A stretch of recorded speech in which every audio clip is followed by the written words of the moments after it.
Ready, aim, release! Anyone see my mammoth?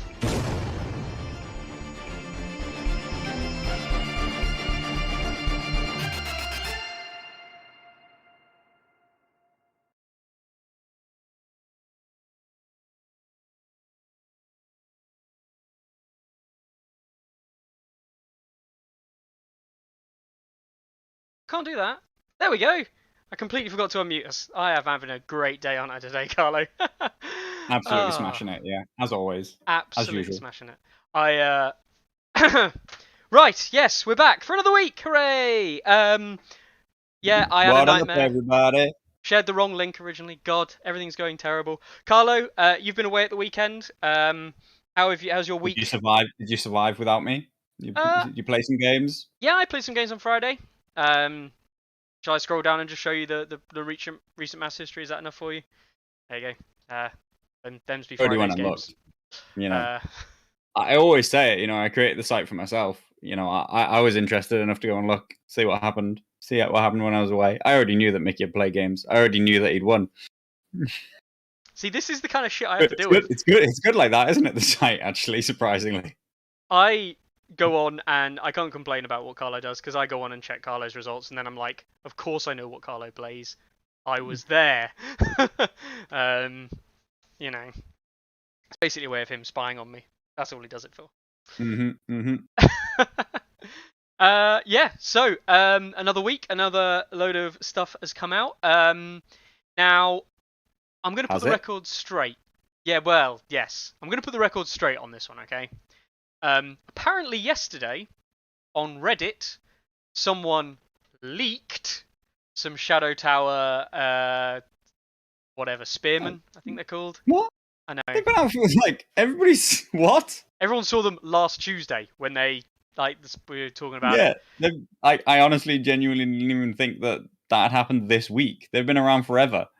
Yeah. If you didn't know that... If you think they came out yesterday in terms of seeing them, then you listen to the wrong people and are in the wrong discords and are not tuned into the game.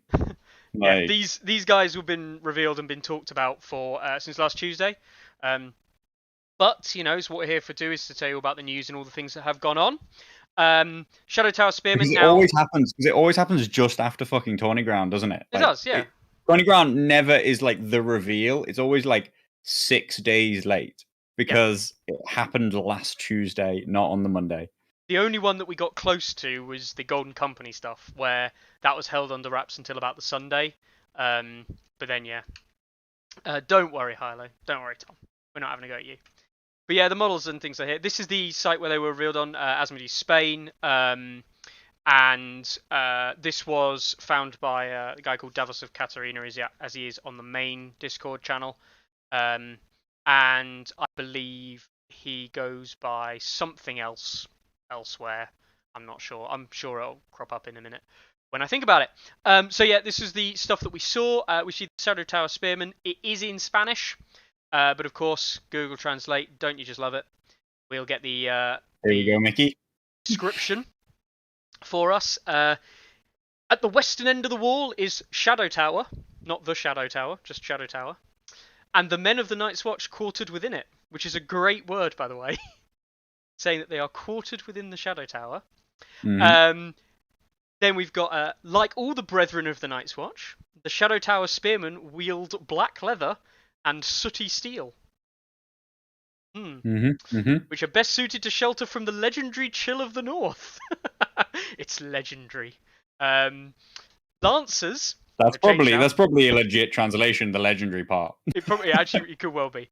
Lancers excel at flanking protection, adept at taking on enemy charges of both cavalry and infantry, and carrying out devastating counterattacks before their opponents are upon them. Which, in case anyone's not 100% sure, I'm fairly certain that exact sentence says this unit has set for charge. Which means that this unit will definitely not have set for charge when it's released, because everybody knows that unit descriptions by CMON are about a country fucking mile away from what they do in the game. So, Spearman can hold the centre of the battle line. Has to be that defensive unit now, yeah, right? It has to be. They can hold the centre of a battle line steady if necessary, but ideally keep it moving. I don't really get that bit. Ideally, keep Yeah. it moving. In addition, they're not the best troop to lead an offensive action, but it's easy for them to support such a maneuver. So yeah, I mean, we're looking at a set for charge Night's Watch unit, which may or may not have a 4 armor, which makes more sense. You know, if we look at the units, we see the breastplate and kind of like standard 4 armor. They haven't got the shield to make it the 3. We've seen this guy before. He was in the Expo reveal, Yes. but just this guy.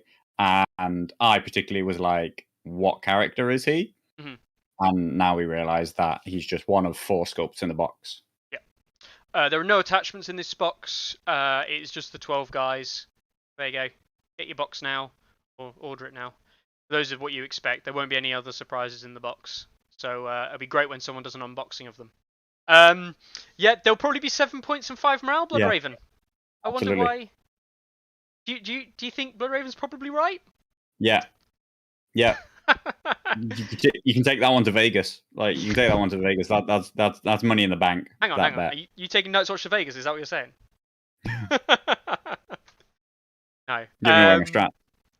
Yeah, I mean, they look really nice. They do. I like them. They do. They look really nice. I don't, as individual models, that is. Interestingly, I don't know whether or not they will look that amazing ranked up together.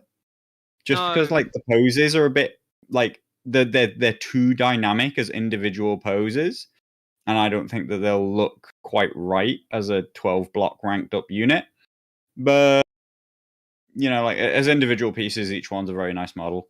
They look too individualized. That's the problem. They actually look too individual. But yeah, so that came out. I'm going to go with 774 hitting on 3s with set for charge. I could believe that. And probably a keyword. I'm not going to go with Sundering. They don't have halberds. I don't know what keyword they'll get. I think they get 1. I don't think they do. I can't. I'll come off it, Mickey. Then the Night's Watch, they get a keyword. Oh yeah, okay. Precision. Maybe, or maybe they get an order. Like, I was thinking an order which gives them a keyword or some bullshit like that. I was thinking an order that maybe puts out a token or something like that, like the vulnerable stuff, martial superiority or whatever it is. Which would be nuts because obviously they could use that on the charge. Set for charge. Crime maybe. Oh my god, now that I've said it out loud, I know it's going to happen. They're going to have fucking Warcry, be 7 points, have a set for charge, and hit on 3s. It's going to happen. You heard it here first. Oh, dear God. If they have Warcry, I'm going to be so fucking annoyed. If they have Warcry, then no one's learned anything. Alex came to the same conclusion at exactly the same second, I think, as well. Yeah. Hello to everyone, by the way. Yes, hello, by the way. Yeah. We'll probably randomly... Lockery thinks hardened. I mean... Blood Raven, built-in relentless, 7 points.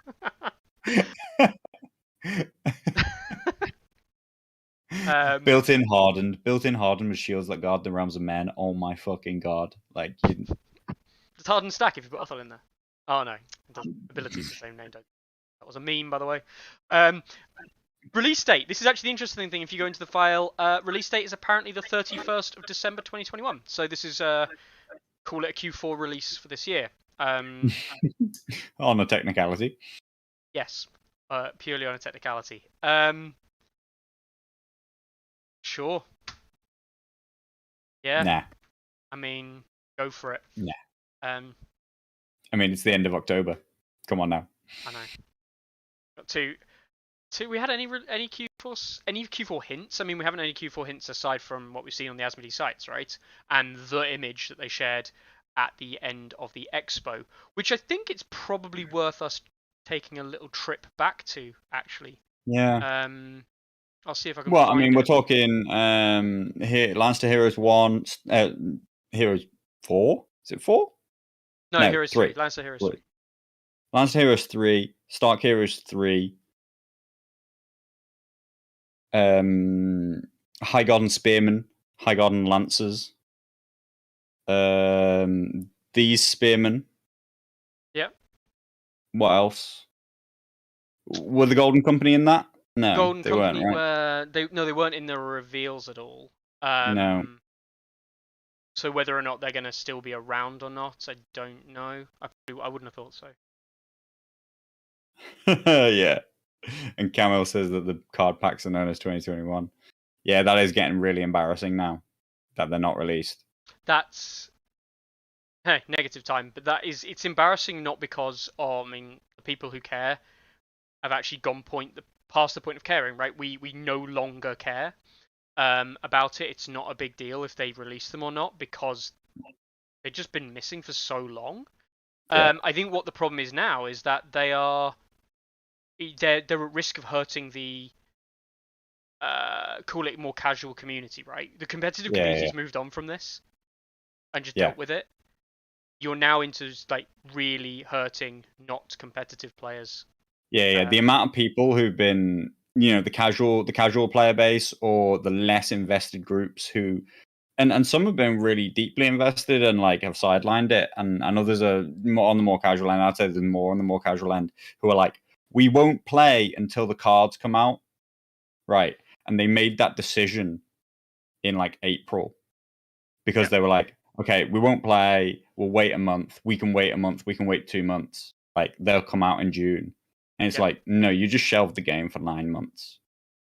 So it is looking really bad.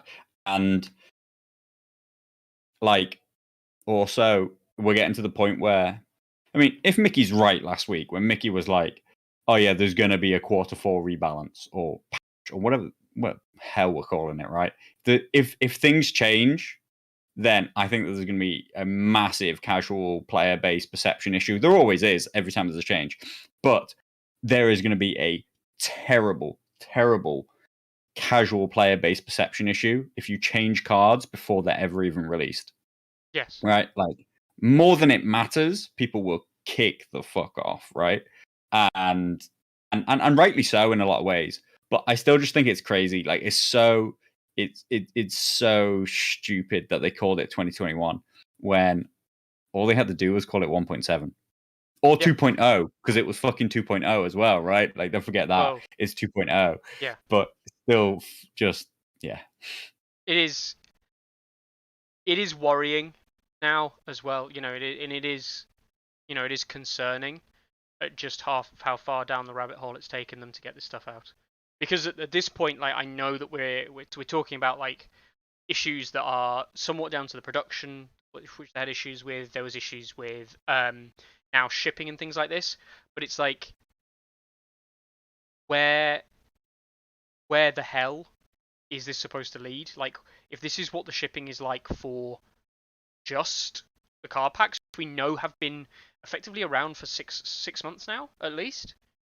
Like, why do we believe that they can ship anything quickly? Yeah. And I'm not even saying quickly at this point. If we had to wait 2 months for something to be shipped, you know what? People wouldn't even mind that. Because 2 months for it to be shipped is understandable with the way that shipping costs have gone. Like, if they just literally said, like, by the way, guys, it's going to take us 2 months to ship this stuff, I think everyone would be like, okay, cool.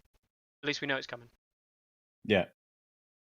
But we don't. I just, like, I never care whether or not. We always throw him under the bus anyway, but I'll give you a quote from Leet Teddy. Go on. I'll give you a quote from Leet Teddy. This quote's over a year old or something now, right? And the quote goes basically, we were having the discussion like, what if the faction packs aren't out by the time that the LGT comes around, right? Like, so we're talking about LGT happening in September.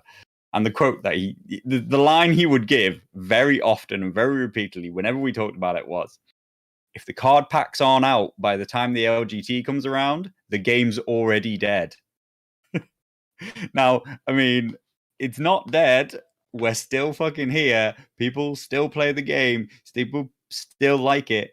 But, like, it's only by the testament of, like, people's love of the game. Because genuinely, he's not joking in that, like, you are just fucking shooting the game in the head by doing these things and being that late with a release, which, don't forget, like, I mean, we're talking about like, oh, these card packs are 6 months late, right? That's what we're roughly saying. You're 6 months late on your delivery. No, actually, let's be truly honest. They told us they were coming in January 2021 originally. Yeah. They told us it was coming out in January. That's when they said the new edition and card changes were happening. They said it in the visions. They said it in whatever. That's when the patch was going to come. Yeah. The digital update came like 4 months later, and now the card packs 6 months later aren't out in Europe and USA. Yeah. But we're 10 months behind where they said that they were going to be. And yeah. There's Chris in the chat. Game's dead. But I know that you're running a tournament and a league down at your local shop, so don't give me that crap. Game's not dead, but the sentiment is entirely right. Yes. Completely agree. So let's let me try and get this right. I reckon. Here we go. This is what I've been looking for. Hopefully this works first time. As we know, it will never work first time. Wow, I'm gonna have to resize that, but work first time. Oh, bears! Yeah, right. So, I mean, this is just proof of kind of like concept at the moment. Let's cross. Here we go. So we have got, these are the releases that we saw. Let's actually go through and cross some stuff off that we are aware of. We know what it is. Leaks and all of that taken into account as well. So we are convinced. We know that this is the mountain that rides, right? I mean, when I say convinced, this is the mountain that rides. This is the mountain that rides, and we're convinced that it's in Lannister Heroes 3, right? Yeah. This is Lannister Box Heroes 3, and I'm fairly certain we know that this is the Shadow Tower Spearman. Yeah. This is definitely Highgarden Tyrell Knights. This is the Tyrell Pikemen, the Highgarden Spearmen, I think they're called. This is Brynden in Stark Heroes 3. Yeah. That leaves the remaining 5. Well, these are just, I mean, these are not speculation. This is Bear Riders for Free Folk. No idea on release date for those, of course. Mm-hmm. Literally none. This is Jaime, which we've pretty much had confirmed because of the armor similarities and things like that. It is just the but what's not confirmed is whether or not that is Lannister Heroes 3 or a new box, a new starter set, either as a double or as an individual Lannister and Stark starter sets, right? That's the big question, and I think hangs over that. I think, if we were to be honest, I think it's starter set Jaime. The changing coloration here of the plastic actually is relevant. I think that they've gone for a different way. Because he's Targ now, yeah? Yeah, he's Targ, totally. No, he's not the Targ colour. It's a different colour because it's from a different render at a different time. Which leaves the only 3 remaining units. Well, this one's obviously some kind of silenced man, drowned god, priest kind of guy. Some suggestions this would be Heroes 2, and that this guy is a commander. I can't remember his name now. There's a blind guy, though. We had a chat about this at the time. So this guy's not 100% confirmed. We still don't know what box he's in, where he's supposed to be coming. And the 2 guys in the top left corner, of which I am still 100% convinced that this is going to be a Golden Company sellsword. Yeah. And this has got to be the Karstart Loyalist, because it's the only one that we've even seen mentioned. Yeah. Meaning the only box that we have no concept of. I'm a little bit with Belarius. Yep. Could be Greyjoy Attachments box, but what are you an alt sculpt of is the problem, because that would make you an alt sculpt of something that already exists unless you don't follow the same path as every other attachment box. So that would be odd, and there isn't currently something for him to be the alt sculpt of, which exists in any box. But I do think that he feels like a generic attachment in some ways, and that he could exist in an attachment box. Or he could just be... You would have thought that he could possibly have come with the Silenced Men, but they've come and gone, so it's not that. Mm-hmm. It's interesting to see there, Doug in chat as well, on kind of like relevant topic we were talking about there. Playing against a Greyjoy player yesterday who had all their nice cards on the table felt pretty bad. Much better way to play. I know that people love playing with the cards on the table. Myself and Carlo don't. We play with the decks, sure, but like we don't play with unit cards and stuff on the table. We just give people, like, I have a stack if people want to read them, and just say look at the app. Look at stats. It's all on there anyway. We exclusively use stats, of course, for everything. So yeah, I mean, I get it. I do get it though. People like it. The more familiar you are with the game, Yeah, the less the cards matter anymore. But they are a brilliant tool when you're unfamiliar with a unit, unfamiliar with the game, unfamiliar with whatever. Like, you might want to look at things very regularly. Whereas when I'm playing, I know my army inside out, generally speaking. When I'm playing a lot, I do. And it's once or twice a game that I want to check something, and I find it much easier to check inside the builder, inside the challenge, than I do like having all the cards constantly. But when I was first getting back into 2021, I did want the cards. Like, I wanted the cards there just because I'm like, oh yeah, I forgot that. Like, oh, I do have crit blow on the charge. Do you know what I mean? And things like quick that. reference. You use them for a quick reference, and Yeah. that's the thing, is that when you become familiar, you don't need to reference it. It is no joke that myself and Carlo, specifically me for Free Folk and Carlo for Lannister, we can probably recite the stat line of nearly every single unit. And when I say the stat line, I mean literally every single stat on every single unit in the faction for ourselves. And that's, and I Jesse, there's cards are for your opponent to reference just as much as you. Completely agree. No. I completely disagree. 100% I disagree. Go on. 100% you should use the app. I 100% you should always check the app, because you don't have to ask your opponent. Yes. If I don't know my opponent, the thing that I look at the app for, the thing that I look at the challenge for, and the reason, honestly, like, I'm not just trying to sell you fucking A Song of Ice and Fire stats. I already tell you, too many people use it, and the costs are going through the roof. The thing I love the most about a challenge in A Song of Ice and Fire stats is that I have your army there, and I can look at your rules, your tactics cards, and anything I want at any time. And most specifically, I don't have to tell you what I'm looking at. I don't have to say, oh, what's the stats on that unit, by the way? I just like look at my phone and go, cool, yeah, I know. And I don't have to reveal any information about what I'm thinking about. I don't have to like ask, oh, what's the trigger on this card, by the way? I can go and look at it myself. And Blood Raven is right. I don't remember the stat. I don't know the stats on Mountains Men, other than they're shite. How do you not know the stats on Mountains Men? And that Jesus, I know the stats on Mountains Men. They have 7+ morale. That's the only stat I need to know, which is they have 7+ morale, and I don't want them to have 7+ morale, and I don't want them. We should do random tests at this point, like, and just like we should have a test moment on Tourney Ground on Mondays now, I think. But I reckon Mountains Men are 7/5/4 on 4+. Of 4 armor, 7 morale, 5 move. With the Marauder's Blade, or whatever it's called, stupid ability.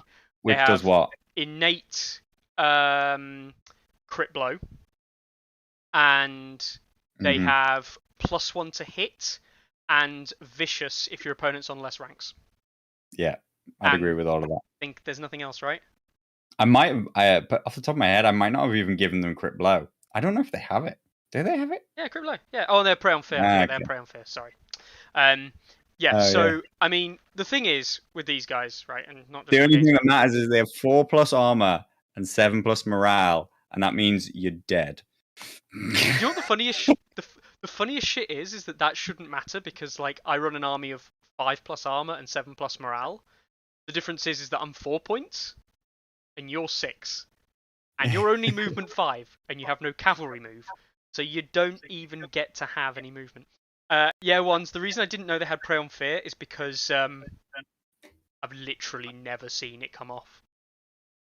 I don't think I've ever seen a Clegane's Mountain Men unit go down on wounds and then have an enemy unit engage with them fail a panic test, because they're usually just dead. Or they've killed the unit that they were attacking anyway, so it doesn't have any wounds. Anyway, yes, what I was going to say. The reason we had it Marwin up here. says they look cool. Interestingly enough, when I got the Lannister starter, like I like Lannisters, I like armored Lannisters. I like the last thing I painted was the Mountain's Men because I was so not interested. Like, I don't think they're the nice models in the Lannister set. The Halberdiers are amazing. Guardsmen are passable. And the Mountain's Men are boring and weird. Nah, totally disagree. The thing that I use the stat site for, this is what I do whenever I'm playing TTS games, whenever I'm playing an IRL game, whatever. What I do is I go, oh, what's your commander? That one, cool. Hit that tactics deck button, and I refresh my memory on what your 3 or 4 tactics cards are, because this is the most important thing. Which brings me on to a bug that we are aware of. By we, I mean Okay. Carlo's aware of. Yeah, but it's not the first person to mention it, so I thought I'd check it out yesterday, and then Carlo said he already knew. Mag the Mighty's deck does not load up when you're in the challenge thing. It works on TTS and everything. It's not a bug or anything with the. It's just simply that if you go through a challenge with Mag the Mighty as the enemy commander and you go to check out the tactics deck, it gives you the base Free Folk deck. If you need to check Mag the Mighty out, just go to the stats builder, open up Free Folk, add him as the commander. Done. You can see the deck. Yeah. So if people, I'm just telling you, there is a workaround for that bug if people, because I know that people are going to be playing against Mag probably quite soon, a lot more. Yeah, I mean, I don't know. I just don't need the physical stuff anymore. Triggers is the only things really that I check anymore. I think the game. It's a hard discussion because I do believe that it's a good selling point of the game that you don't have to buy rules, right? Obviously, that's a huge part of the game, yeah. Right? And that a new unit comes with all the information that you need to play the unit straight out the box is a really big selling part of the game, like to the less intense player base. But I do think that the game would be much improved in its life cycle, shall we call it, its balance cycle, its general health amongst the competitive community, if we were able to move to a fully digital rule set. If we moved to a fully digital rule set, nobody would get upset. Oh, almost nobody would get upset if they changed and iterated the rules more often, which always leads to better rules. Yep. Because they wouldn't have to purchase often changes. It's, and it's one of those things that, I mean, I have the card back and I will still say straight up that I enjoy having it. In answer to Doug's meme there, just get good. I fully understand that people don't have the time and effort to want to invest in learning the cards and things like that. Like that's fine. Certainly for more casual stuff, that's absolutely fine. But when I've got all of the digital stuff there, the physical stuff just ceases to become that useful. I have one time, many moons ago, this is before 2021, before lockdown, I remember I turned up at the club and I forgot to bring my tactics deck. I'd taken my tactics deck out to sleeve it with new sleeves that I'd got, and I forgot to put it back in my bag before I left. And I'd left, got to the club, realised I didn't have my tactics deck. So I literally sat there and got a normal 52 card deck and assigned the numbers 1 through 7 as the first 7 things as they come up on War Council, and then the 1 to 3 for the first 3 commander cards. It wasn't great, but I could still play. Nobody had fun that day. Nobody had fun that game. You never have fun playing me. But my point is, I could still play the game 100%, right? And my opponents agreed. They're like, "Oh yeah, cool. Which one is that? That one, because it's number 3." I'm not saying that I would advocate that. Jesus Christ, don't do that regularly. No, it was horrible. But it does work. Yeah. So I mean, it does. I feel like we've since the since before people could get them from Russia. Before people could get them from Russia, people have been playing print and play. Lots of clubs have moved on to those who can deal with it. Those who are happy with it. Those who don't want to spend the $20, £20 or whatever on the packs when they could get them, or those who didn't like jump out to get them because they were like because they ate up the lie that they were going to arrive next month and all that kind of stuff. And now they're sold out, as far as I know, or at least some of them are. And you can't get hold of them, you can't import them anymore, or at least the price is a lot higher. Lots of clubs have moved on to finding out how much they care about having the physical card, because they don't have it, right? And they've had to print them, they've had to play with printed like tactics cards, sleeved inside stuff, new printed objective decks, new printed all these things. They've found the line of what they do and don't find enjoyable. Personally, I don't like it. Like, I don't like having to do print and play. It feels tacky, cheap, amateur. Like, I think that I would do away with it all and play digitally before I printed something off and played with it, right? Mm-hmm. But that's just me. Like, I like things to have a high quality feel to them.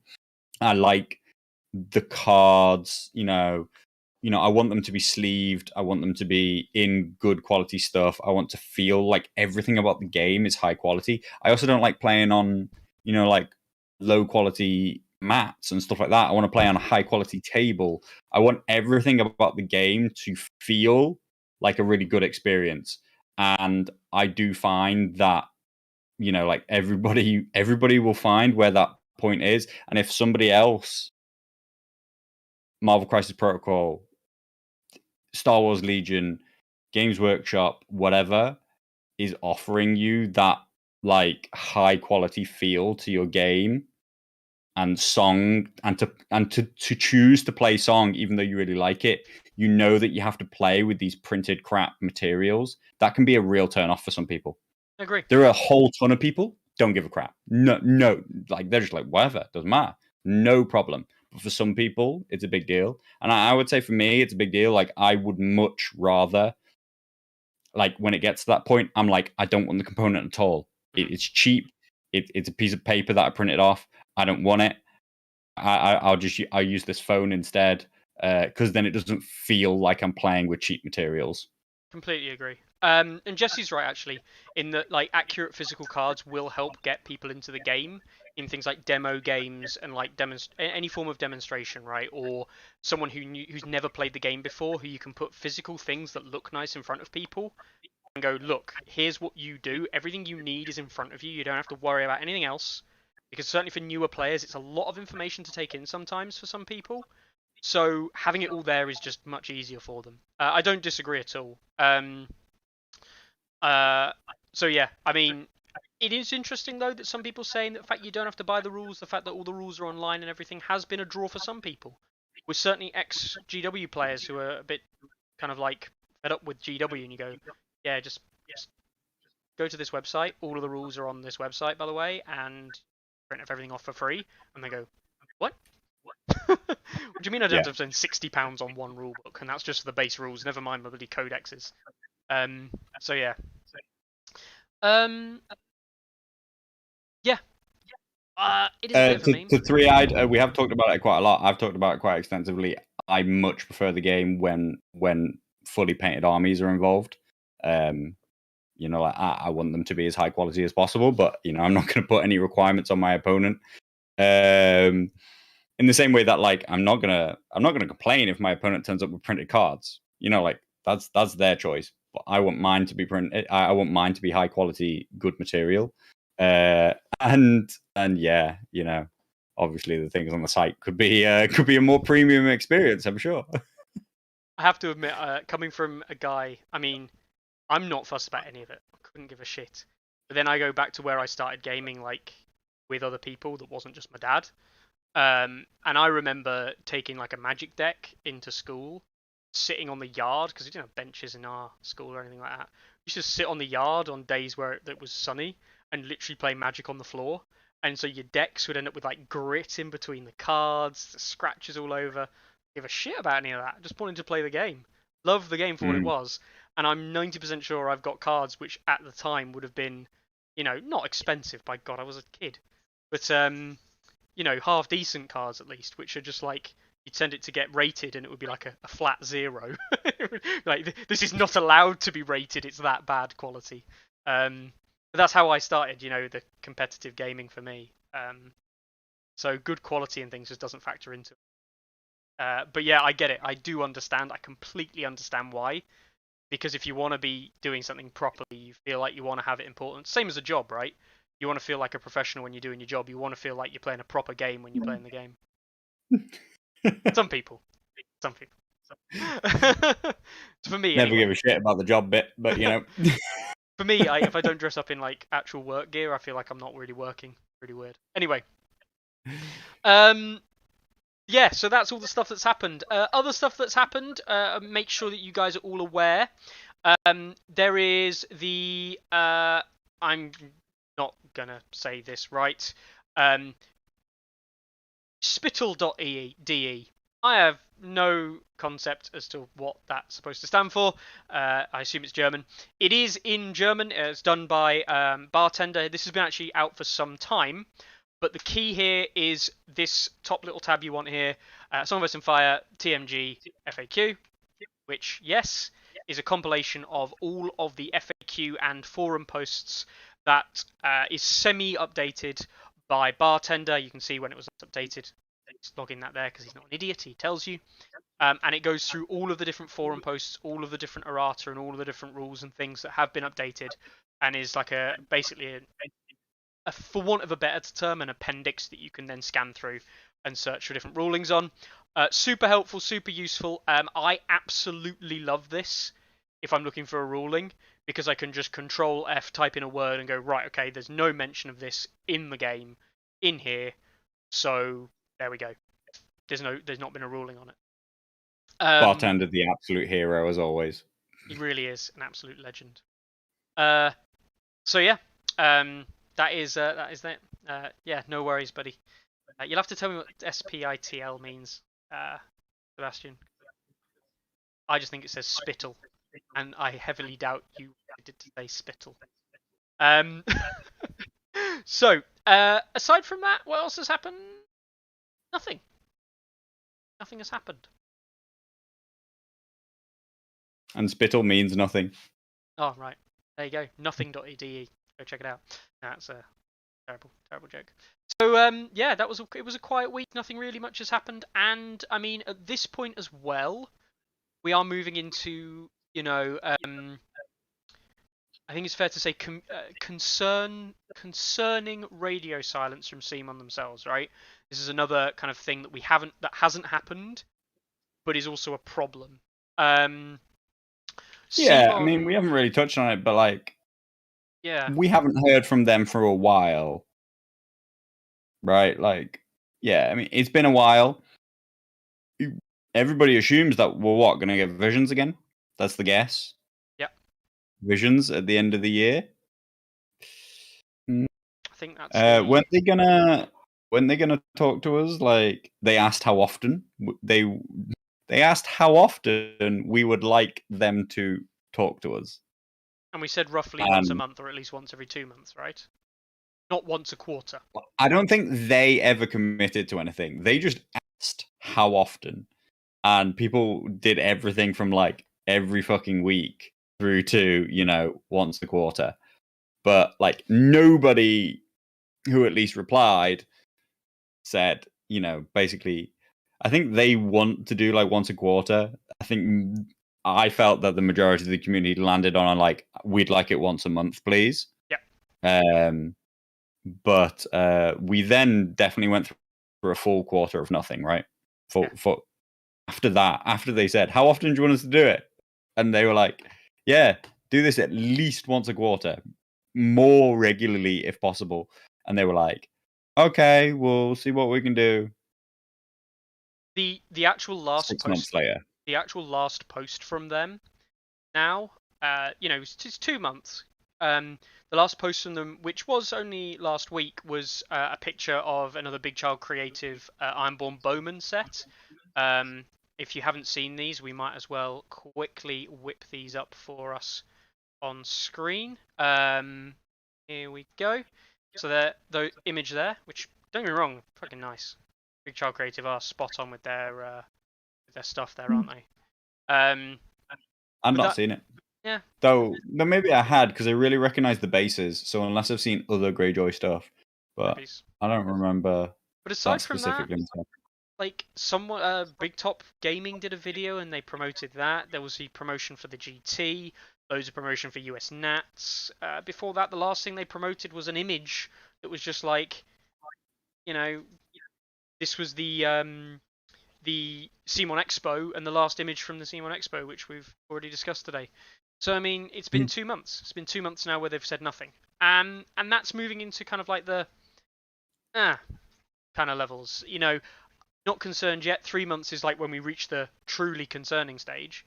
But once a month, even just some form of communication, be it sorry. Are we concerned? Like, or is No. this just like normality? Like, This is the problem. It's normality, right? It's normality, and we yeah, normally like, get to this point and start complaining. Concern would be like, if the game has managed to achieve what it's achieved because they're so engaged with the community and they're so giving it life. It's like, no, the community gets on fine without them.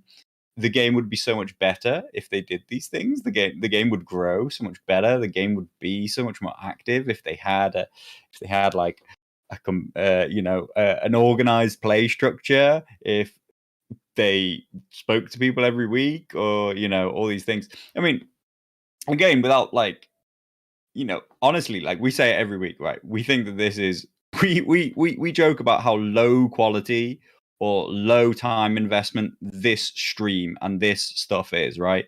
But the things that we produce for this game are the things that we are like, how the fuck are CMON not doing this? Like, the community need this.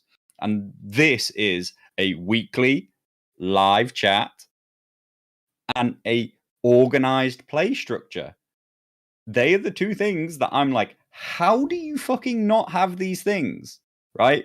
So, and other people, they produce the things that they want to produce. Other content creators do really, really great stuff, like, yeah. And we've tried in the past, and like, we've done some battle reports, we've done some tactic stuff. Like, there are those things, but these are the two core things that we're like, the game needs these things, right? And nobody else is doing these things, or more specifically, like CMON aren't doing these things, which is why we do them.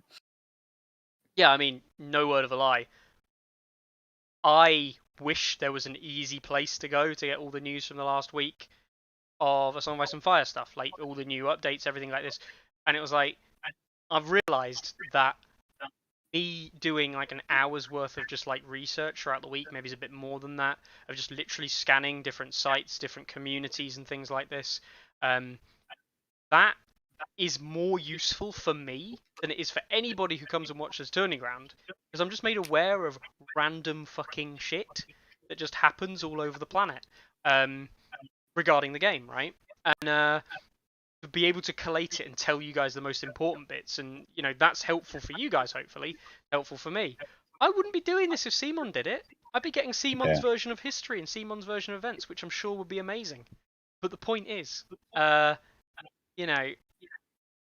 want to see stuff like this. I want to see like a weekly chat, and there isn't one. No. Yeah. And it doesn't have to be weekly. You know what? It could be fortnightly. It could even be monthly. I wouldn't even worry if it was monthly. I can't say I was a massive fan. I'm not. People probably know I'm not a massive fan of Michael Chanel. I don't like his etiquette. I don't like his behavior. But Jesus Christ, his song chats he did with like his like long recordings of just him, they were superb. I did like them. I did like them a lot. I don't like if Michael ever sees it and is, I'm not person, I was going to say, but then I don't really like him much as a person from what I can tell from his demeanor and things like this, the way he treats like community and stuff. But like when he actually sits down and talks properly and candidly about things, he is spot on. Like, yeah, way better. Like, he constantly memes all the rest of the time, and his memeing is bad. Don't meme. Michael, don't meme. That's got to be our new slogan. Hashtag Michael don't meme. For CMON Expo. Say it to yourself. I also meme, so I can't complain. And my name's also Michael. We are both dickheads together. Right. Yeah. So, what else was I going to say? There was one more thing I was going to move on to, before we look at tournaments. Oh yeah. Um, Forgive me a moment. It wouldn't be a classic Mickey stream if I didn't have some literal random thing to talk about. So, With me having no clue what's about to happen. oh, you probably know what's going to happen here. Now, some of you may or may not be aware of this, and if you're not aware of it, really handy place to check out. For whatever reason, the A Song of Ice and Fire.fr community, the guys who run it in the community there, have quite strong links with Asmodee France. So, if you ever interested in when things are due to come out from semi-related information, you can look at this cool stuff here. Now, this is their timeline, right? They have rough estimates. Have you never seen this? This is past timeline stuff. I know. Yeah, it's just. Yeah, okay. I So just find specifically, the way that CMON get information out is just mind-boggling. Like, yeah. So I mean, you can actually go on here and find out where things are supposed to be coming out. So the last thing that the French guys had heard from Asmodee France, right, is that the Stark independent starter set was coming out in the third quarter of this year. Well, no, it didn't. Right? It didn't. Oh no, it's the faction pack. I apologize. It still hasn't. But according to this, I mean, this has got the French versions on, right? There's going to be a French version of the Tactics pack in March 2022, which is pretty fucking impressive if the English ones aren't out by then. yeah. So Also, it means it is really doubling down on the like these won't change. yeah, I don't know what to feel about that. Like, no. I mean, yeah, like obviously, you know, they want to support multi-language. Like, obviously they want to support multi-language, and obviously they should. But if they can't even get it out in English, like multi-language is so a second thought.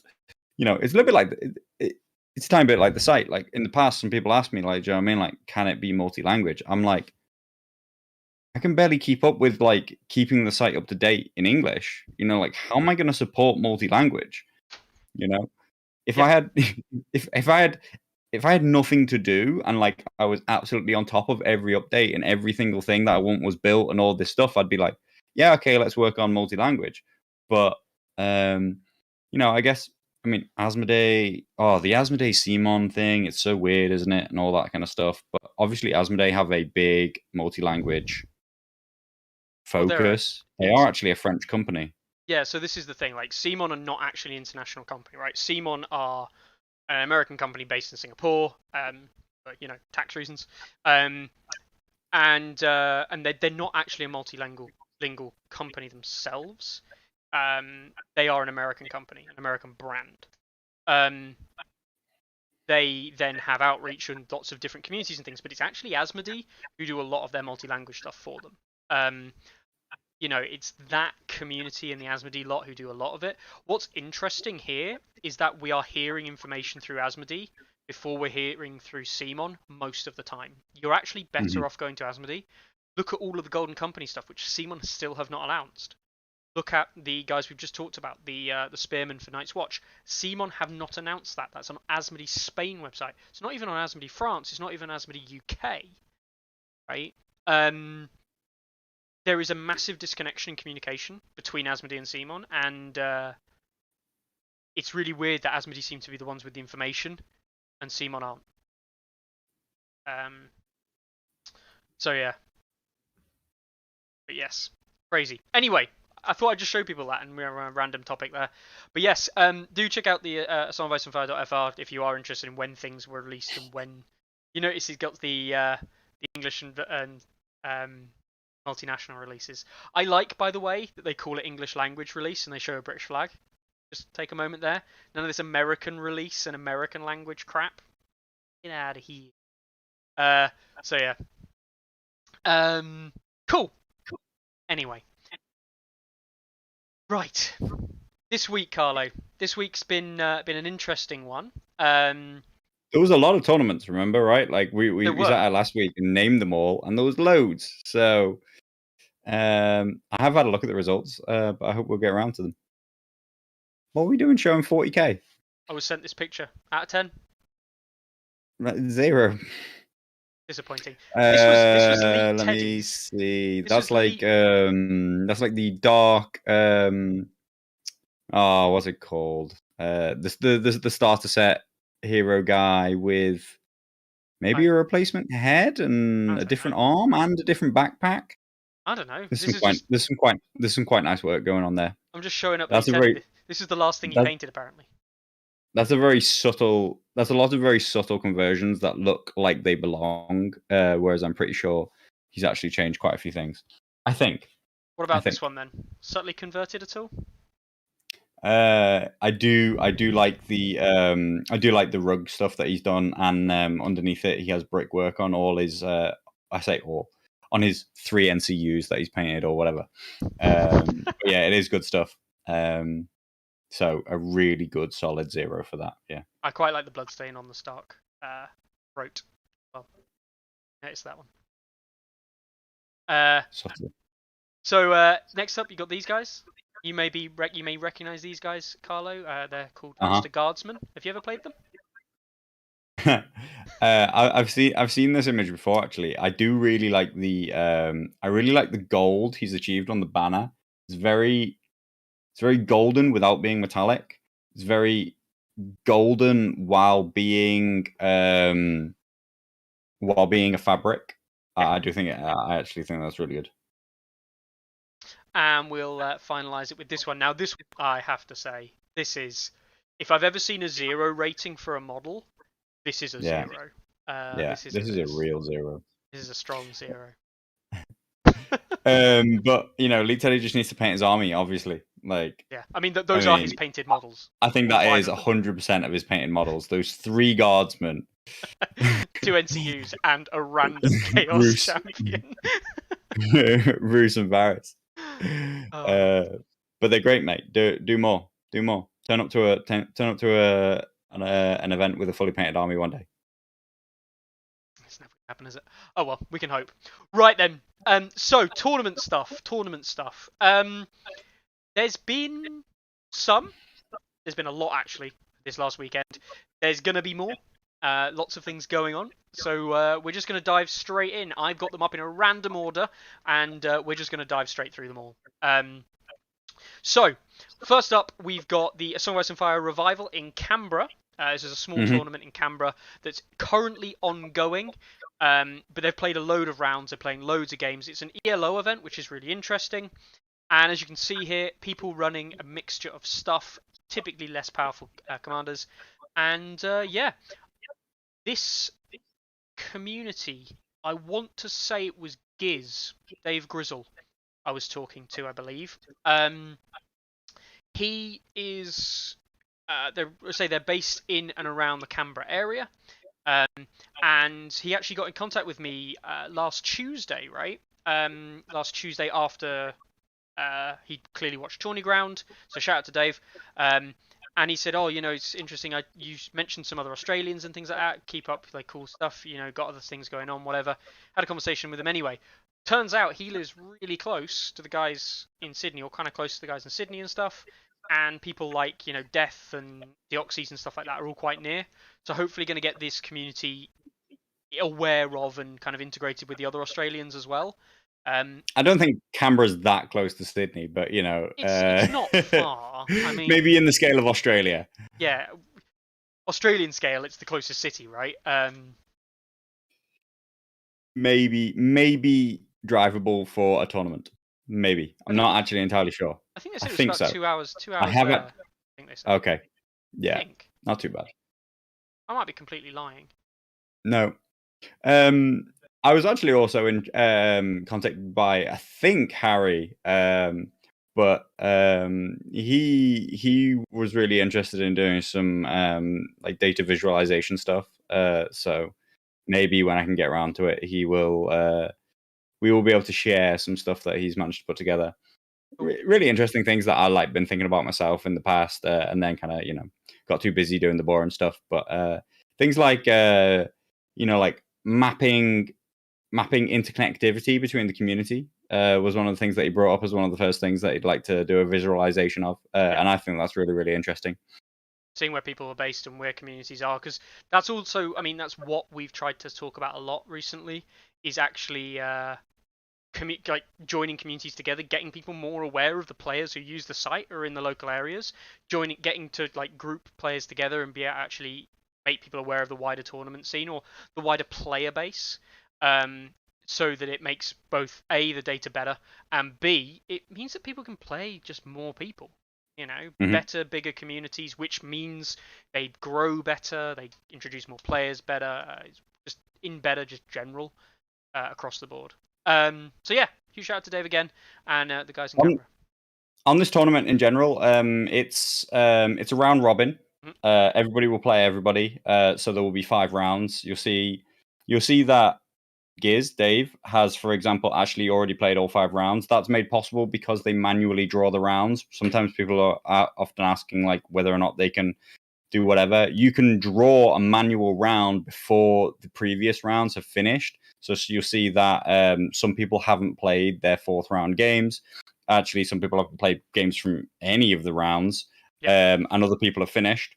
I will be super interested in this tournament. You'll see that number 1 currently, it's all a bit difficult because they've played different amounts of games. But right now, if you click on Baz, I'm pretty sure Baz is 4 wins out of 4 with Night's Watch. Not even necessarily the highest rated Night's Watch commanders. I'd be very interested to see if he goes 5-5, whether or not he loses to a 4-1. I think he will.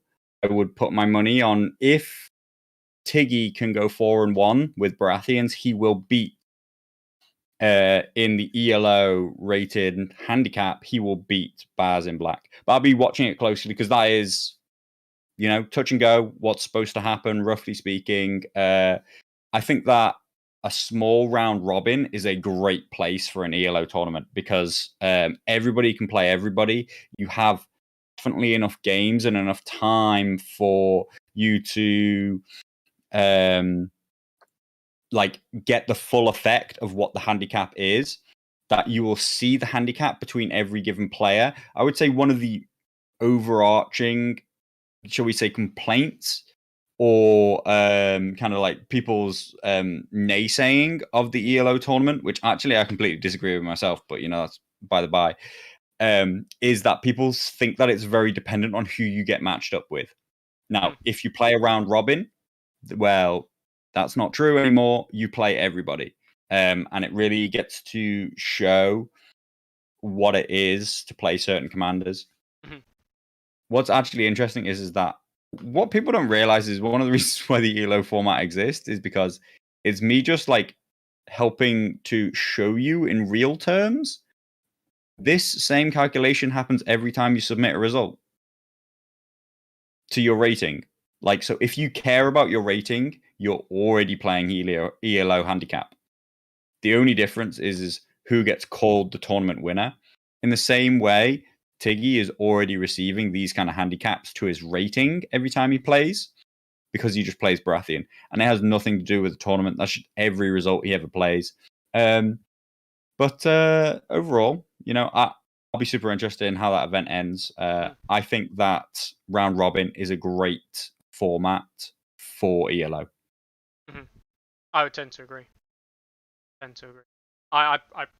I like ELO formats round robin. I like the idea of that because it really gives you a better true estimation of player skill as well, rather than looking at matchup skill, which is, I mean, I prefer round robin tournaments as a whole anyway, because I've always argued that a tournament where you've got lots of players and you have a route to the finals, say, someone's route can be made better or worse by the route that you got there. And some people's routes, and I speak of this as someone who doesn't play, I mean, I've not played that many tournaments IRL, but I have played tournaments and I've looked at my route and gone, that was a lot easier or a lot harder than X person's route as well. and just base it on final standings, right? If you assume that final standings is the best way to measure skill, which is what the tournament is trying to do, and you look at the route and go, okay, but these were not comparable.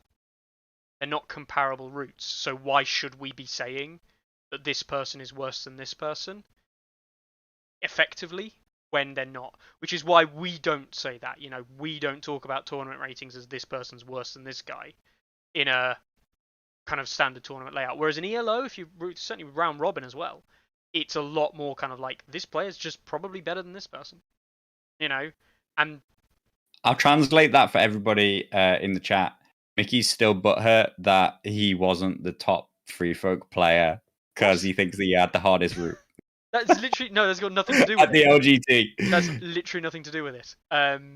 It wasn't even that tournament. What? I wasn't even talking about that at all. Oh well. That was all code. That was all code for I had to play loads of Night's Watch players. I didn't. That's the thing. I didn't. I played a load of Lannister players, and I thought my run was easy compared to somebody else who didn't do well, who did have to play a load of Night's Watch. God. Anyway, no. But the point is, like, it's not me. But when I look at tournament results, I always think of that. Now, I don't believe strength of schedule is a particularly good measure either.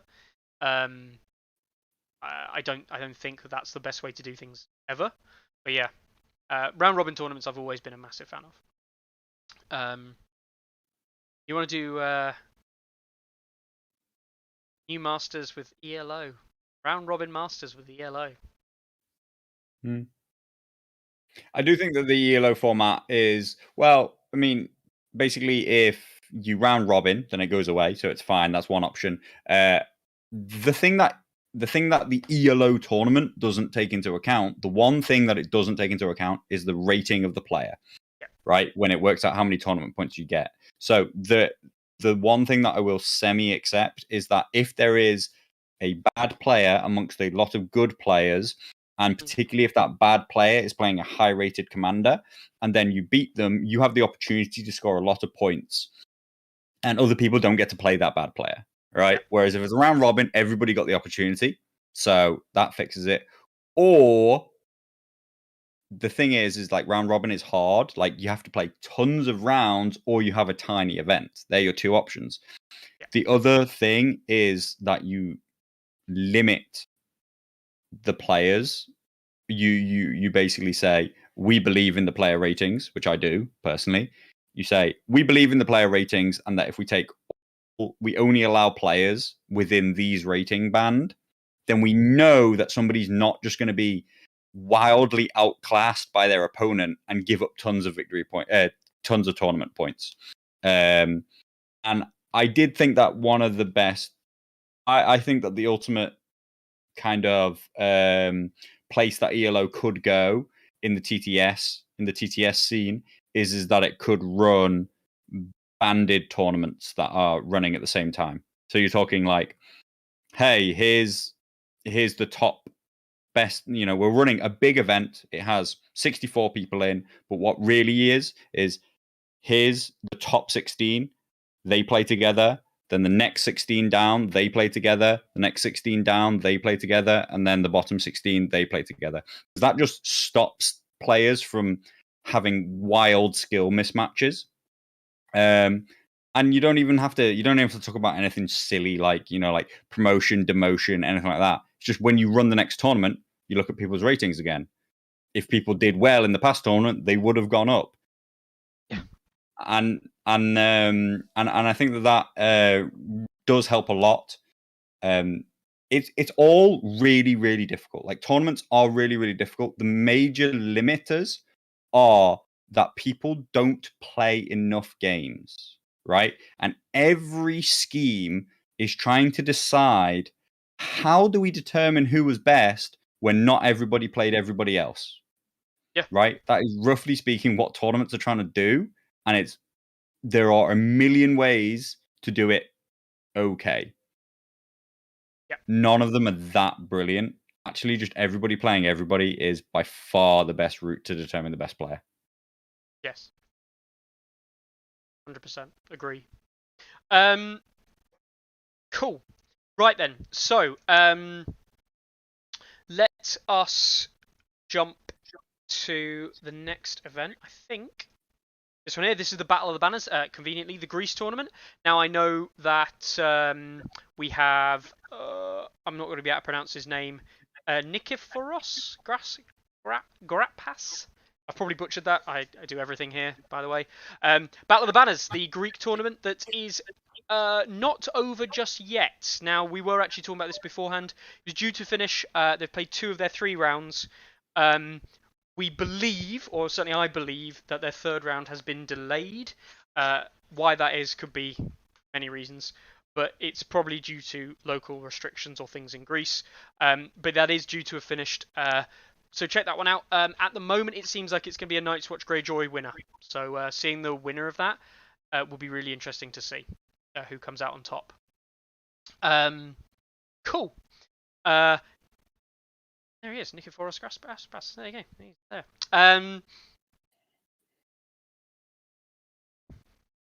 Leet says issue with banding together players on rankings. It comes down to who picks the best faction wins. We ban them by adding the player and commander ELO together. I mean, if we just assume that assumes that the player rankings are immaculately accurate. Yeah. But also, we are talking about an ELO rated event. So, Yes. again, the best commander doesn't necessarily win. Depends. Like, if you pick Othel, you're not going to score enough TPs, guys. Do you know what I mean? Like, Yeah.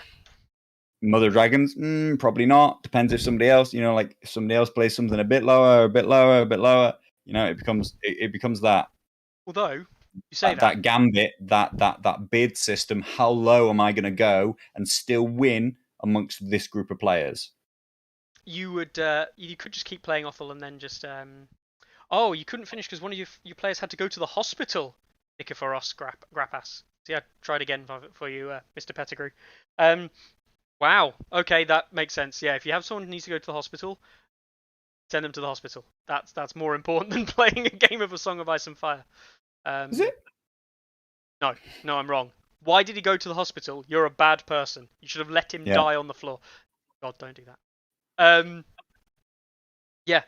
I mean, I hope they get to finish. I hope he's fine. I hope the community still goes okay. Do you think it's this guy? Because he's played 2 games and it looks like one of them might have been a withdrawal. Yeah, he looks like he resigned the 2nd game, which says a lot to me. Did he resign by choice, or did he resign because he wasn't feeling well? That isn't. Just in case, honestly, guys, do as you need, do as you will. But just in case you don't know or anybody doesn't know, you can retire him from the event and draw the next round, and he just won't be given a partner. He won't get a game. And actually, because you got 7 people, that will actually be a little bit ideal. You would end up with 3 equal pairings. It will just pair people correctly, assuming that person won't be playing. To Ross, yeah, I was gonna jump in when we talked about maybe a tiny bit of builder stuff, but yes, I have not had a chance to fix the builder yet. Yeah. Theon currently costs 1 point. Neutral Theon doesn't add to the neutral limit if Theon is picked in Greyjoys. That's all it is. So you're potentially 1 point over a neutral limit on some Greyjoy lists accidentally. Double check. Oh God, too soon, Lee. Too soon. Oh dear God. You're going to finish it next week, Nikiforos. Great. Well, obviously, we'll see who wins next week. We'll see, obviously, who comes up in the Hall of Champions. So yeah, that'd be cool. That'd be brilliant, actually. So that's the Greek event. 7 players there. Then we move on to the tabletop Warden event. And this was due to finish. Again, we'll look at the current leaders. We've got 3 undefeated players in Brett, Frerin, and Herostratos. And then we've got a load of other people, obviously, in the event as well. I think they ended up with 28. That's right. They're currently playing their third round. I'm not sure if 3rd round games have just struggled to get in on time. With the likes of iJimbo being quite active. I'm surprised he hasn't played. I think Naklab's been quite busy. Dwan Ring, usually quite active as well. So it might be that there's been problems. I know there has been problems in Germany with some things as well. Certainly going back to things like universities and stuff like this, it all kind of kicked back off the last week or so. There is due to be a final. There's 3 rounds and then there's going to be a final. I assume they're going to run a final between Brett and Frerin based on the 2 highest placing players. However, there are, of course, 3 undefeated players, so we'll see how they deal with Herostratos there. It might be that he just loses out because he didn't have enough kill points. God, losing out on tertiary sucks. So yeah, that's the Tabletop Warden event. We then have already talked about that one. Why am I talking about Canberra again? Hey, let's talk about Canberra again. Canberra's great. Anyway, let's move on. The En route to the Citadel. We talked about this last week. They got 30 players in the end, was how many they got sign up for the event, and they have played their first round. So we see, I think there's one game left to go. We see currently in the lead is a lot of Greyjoy players. A lot of Greyjoy players with a lot of kills, specifically. And killing people... 1 round in. Yeah. But I wouldn't call it a lead. 32 points destroyed from 1 game is a wipeout, right? Mm-hmm. And we're wiping out a Baratheon, which, yeah, that happens. We're writing out an awful list. You see that one? No. Unfortunately, it's not the super good awful list. It's the version with the flayed men, the 2 conscripts, and the builder crossbowmen. Corrin, Peter Baelish, and Jaw. Didn't a list like this do really well at some event or something like that? Anyway, they've done 32 points destroyed. I mean, I honestly can't remember the ruling. Actually, I'm gonna go with Corrin killed himself and they counted him as destroyed. Probably. Are we supposed to? I always forget. You know, it's your tournament. Do whatever the hell you want. Like, I don't care about points destroyed. I'm not talking about the kind of like incorrect submission in that kind of way. Do we think that that's the correct way to do it in a tournament? It says or destroyed NCUs destroyed. It says points destroyed in the rulebook, right? It says units are destroyed. It doesn't say combat units. I know victory through combat specifically mentions combat units and then refers combat to units on the throughout. table. So you don't get VPs for NCUs, which has been confirmed on forums, by the way. But yeah. Interesting, though, to see 2 Greyjoys absolutely just butchering people. Going back to the Tabletop Warden event, again, they can, if they want to speed up the process, they will have to, if they're playing only a final between the last 2 players, they can draw it manually now, and the final can be played without round 3 being finished. So, you know, like, if they want to get on with the event, like, there are these things. The site isn't super obvious in teaching you these things that you can do, but you can pretty much do anything if you know how to. It is very difficult, but you can have people swap lists between every game. It's just very difficult. But yeah.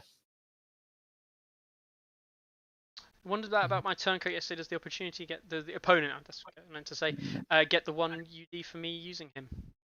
No, super interestingly, I think that you do, because it's an attachment which you put into your opponent's unit and then you destroyed it. Even though it's in your list. Weird. Yeah, that one's a weird one. There might be a forum question on it. I would ask on the forum if it doesn't already exist. I think if you wipe that unit out, then you count the unit plus any attachments that it had in it, which technically is your turncoat, which cost a point, and you score an extra point destroyed. It's probably not that relevant in the vast majority of cases, but saying that, you can lose out on tertiaries as a tiebreaker. I actually think it's probably more. And yeah, Ian and Alex are both calling you out there with the classic Mickey. I'm gonna make a video on how you do that. I think that's been 1 year in the making. Not a year. It's not been that long. So I did make a video. And then I watched it back. And Jesus motherfucking Christ, is it terrible. I was going to do it at the start of NRG 2 and use the NRG footage to kind of like help go through it. But I basically explained nothing of use. And when I'm saying that, I'm looking at it back saying, right, how do I make a tournament? And I'm like, oh, you just click on this button and do this. And I'm like, that's actually not that helpful. So yeah, I do need to redo it. I never released it because it was, say, I was not happy with the thing I produced. So I'm not going to throw it out there for the public to consume and just complain about, because that's what they would have done. So they can complain about the fact that I haven't communicated about it and not released anything. Hashtag CMON. I'm still interested to know how many of these people are going to qualify for this amazing organization structure that they've put together for 2022 and where it's going to lead to. Yeah. It's going to be really good. We'll try and keep as close tabs as possible on them because I love a really big, well organized play structure, and I just wish that there was a more global or national level thing put out by people. Oh, Marwin's issued you a bet. Correct release date for the starter. I go with Mickey Video coming out in. See, like, because once I say it out loud, Mickey has complete control over whether or not it comes true. So it's almost like I should type it to Marwin in incognito and see if it comes true. I think Mickey Video comes out mid-December. Mid-December. Mid-December. Very good date, is it, mate? No, I mean, like, come on. Like, you have complete control over whether or not it happens that day. I'm willing to commit to a week, which is like the third week of December. Third week of December. Okay, the third week of December. What's going on that week? Don't worry, Marwin. You can deliver my starter to the Always Winter GT. That's true, actually. Yeah. Yeah, fair enough. Game is dead if Mickey Video not out by the LGT 2022. Sight is dead. Sight is dead, League Teddy. Anyway, moving on to the next one here. The Russian TTS tournament kicked off this week, and it's looking pretty good. I mean, it's the same players you'd expect to see from the other events. 12 of them. The likes of Lordic and Fractal Friendly Octopus. We've got Eve 76 is back. Yak 80 names I've all heard of. Toy Dami, Dan, Spirit, and 5 Goril. Jimbo, all players that I've seen playing the game regularly online, playing in Alpha G as well, look at the game quite a lot, and performing in tournaments. So that's going to be really good to follow that one along, see where that one goes. It's quite restricted, I believe. I had a quick look at it. I think it's no Offal in Commander form or NCU form, no Mother of Dragons. Relentless is melee only. Relentless can only have one Watch Captain, one Unsullied Officer, 2 Tactics cards in Night's Watch units. It's pretty heavy on the limit end. That's why we don't really see like a Benjin I saw there, a Benjin and something else. Yeah. So it'd be interesting to see what comes out on top. I would say that Khal Drogo Daenerys Targaryen is looking like a good shot. Khal Drogo Grey Worm looking like another good shot. Not double Roose Bolt and Leech Lords from Lordic? No. Done it before? Once was impressive. Twice, I don't think will happen. And that is all he had to say on that one. Right. Yeah, so that's an event coming up as well. I saw we had some more past events. Am I just an idiot and forgot to actually go through all the... They're all the ones that are open. There are actually loads that finished. Yeah. I closed them all. That would be why. Right. These are all the ones that we've got to talk about. All in the last week.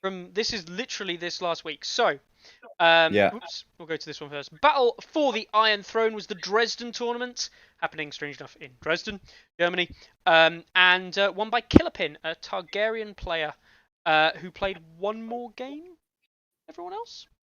I'm guessing that was the final game?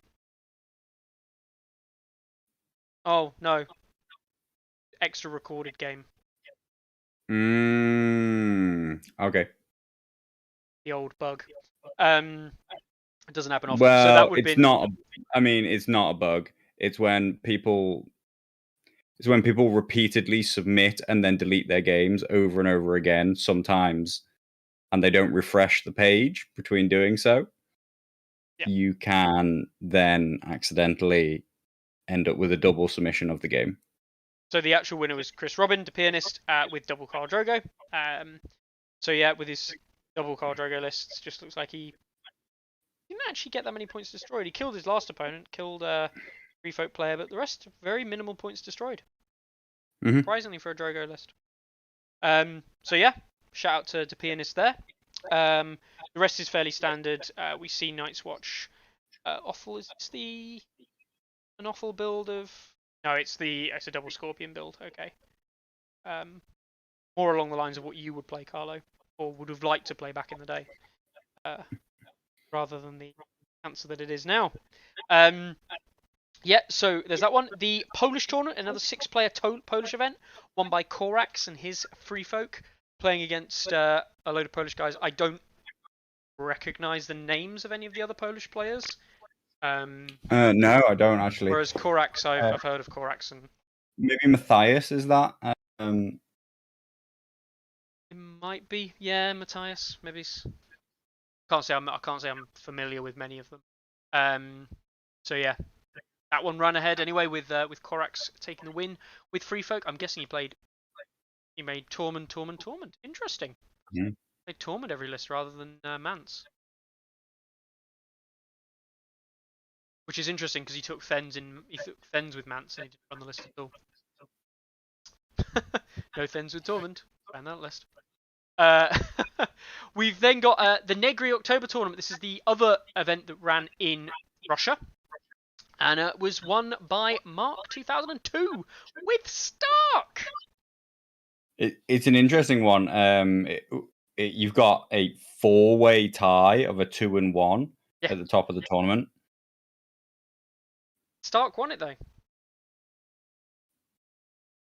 Stark. I mean, yeah, okay. Like, yeah. Stark won it. Stark won it. Yeah. Yeah. They also came joint fourth in a 6-person tournament. They also came joint fourth in a 6-person tournament. This is true.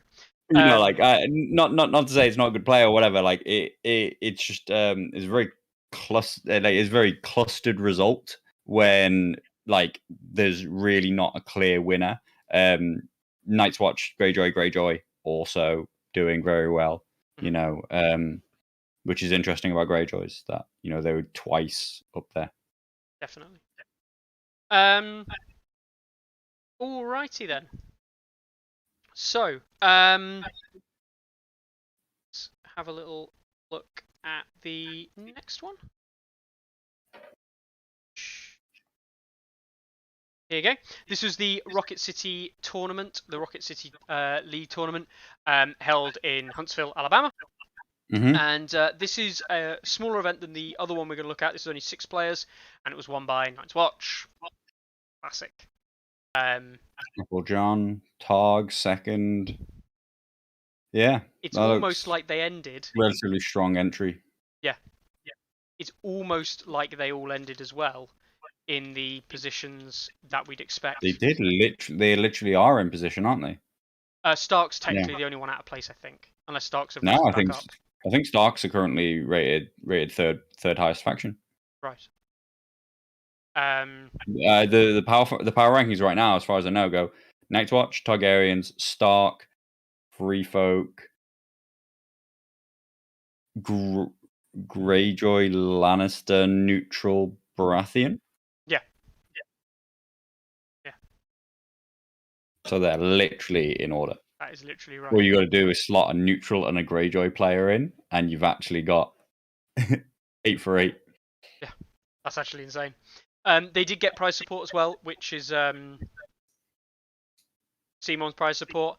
I'm not going to say it's a bad thing. Rocket City League do loads of events. They play a lot of games, so I think it's really good that they got prize support.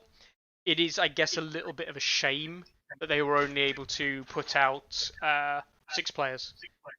Yeah. In that sense. Yeah. Yeah. I understand. I understand Alex's frustration, which is I believe that after an initial very strong start, like CMON have become a bit hit and miss about whether or not they'll supply support to tournaments in the US. And I believe the answer that they're giving is we've run out. Like I believe that they're unable to get stock into the US for themselves to sell, and at the exact same time they're unable to get boxes to give away.